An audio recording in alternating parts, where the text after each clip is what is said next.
Hello, my name is Chris, and today I'm going to review the 2020 Buick Enclave, a midsize SUV.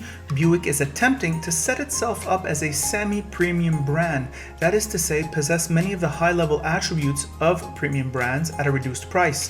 Thumbs up to GM for sending us the base model, which starts at $53,000 Canadian with all-wheel drive. The model we have has one or two options. We can see immediately the curvy styling and lines. Enclave is clearly moving away from the traditional box-like SUV to a more organic, perhaps sensual styling. I think it is evident from these images.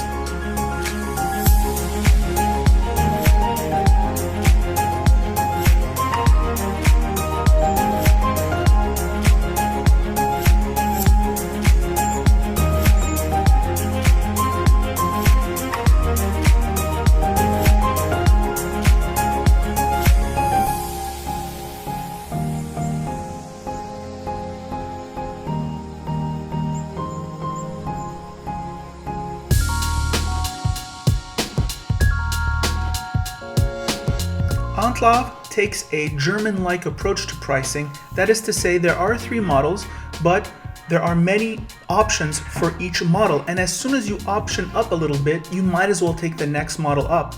Although these prices may seem pricey, people that I know that have bought GM products inform me that GM are extremely negotiable in order for you to sign on the dotted line.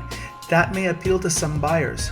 All the things we expect from a semi-premium SUV are present: a high ride position, a commanding visibility, comfortable seats, quiet interior, and lots of room. Enclave accomplishes those tasks very well. Quickly evident are the traditional Buick qualities, the smooth and quiet ride. In these two tasks, Enclave felt equal to its more expensive rivals. For those of you who like all-equipped models, the Avenir model with the technology package seems very complete. As for this model with the 20-inch wheel option, I thought the seats were very comfortable and the steering wheel had a nice, thick, reassuring grip.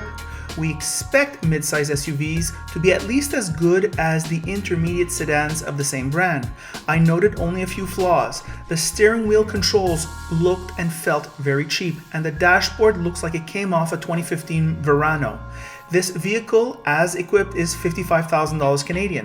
There was the solidity of construction, a tank-like feel, which I appreciated. Safety features such as rear traffic alert is standard. That is great on such a large vehicle, but other electronic aids are available on the mid-trim. These should all come as standard equipment. The engine and transmission work together seamlessly. Enclave comes with a standard 9-speed automatic and a V6 which produces 310 horsepower and 266 pounds of torque. I have tried quite a few mid-size SUVs given Ross's proclivity towards these types of vehicles. And the one thing I have learned is that the mid-size SUV needs a V6. 4-cylinder turbos will not do. Enclave is recommendable on the least because of its drivetrain, superior suspension, and above-average comfort. Here are my thoughts on the road. Hello car lovers, driving the 2020 Buick Enclave. This is the base model with a few options. Pretty awesome of GM Canada to lend Ross their not all equipped models. That reflects more what people buy, and we will not hold them to account as we do others who send us the all equipped models. We will forgive a few things. Of course, no cheap shots from Christopher Car Reviews. What about this vehicle? Well, it starts at about $50,000 Canadian. There's a few options. You have, interestingly, 20-inch wheels, which is something I'm not crazy about on this type of vehicle. However, you do have 55 ratio tires, or it's about this much wheel well, or I should say tire well, and this ensures comfort. It won't be a pain in the rear for your mechanic to change to winter tires, and also you have a soft ride. All right, you're not going to break your mags, and you're going to have a soft ride. Those are the main advantages. Well, it's a huge vehicle, and I think it's very nice. It's nicely rounded. The Buick design language is very elegant, soft-spoken, tasteful, and it is reflected in this truck. I like Buick styling of their SUVs, with possibly the exception of the Encore, which I find a little bulbous, but it sells well.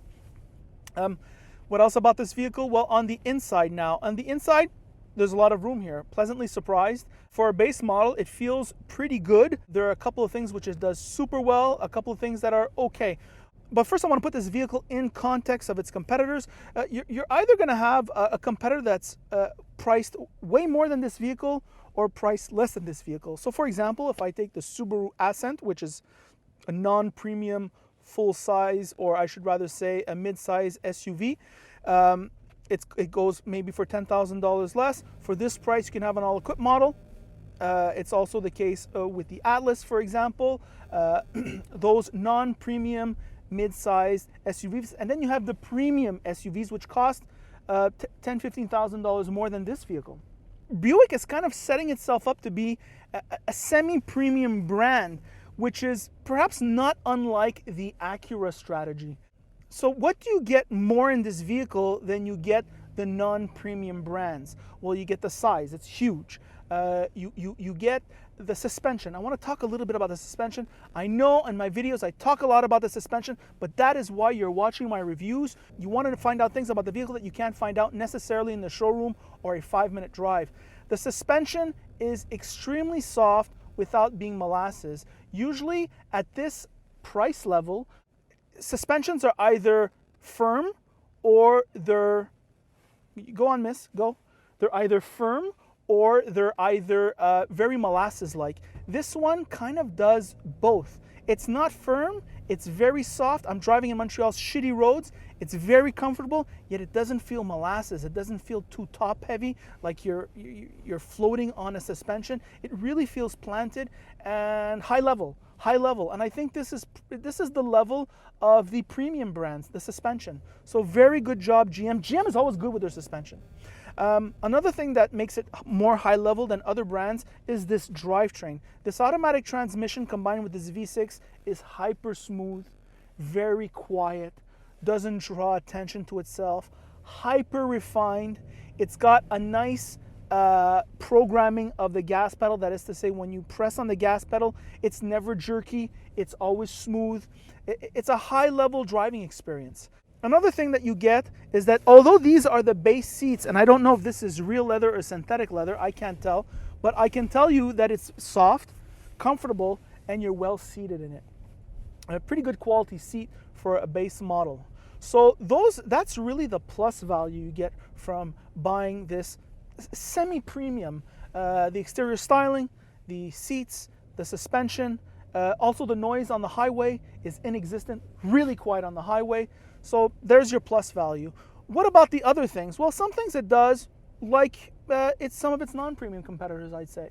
I'd say the infotainment screen is perhaps a bit small, but is relatively easy to use. This steering wheel is grippy, has nice leather. However, when you look at the inside of the steering wheel, the plastics, the buttons and everything, it feels perhaps non-premium.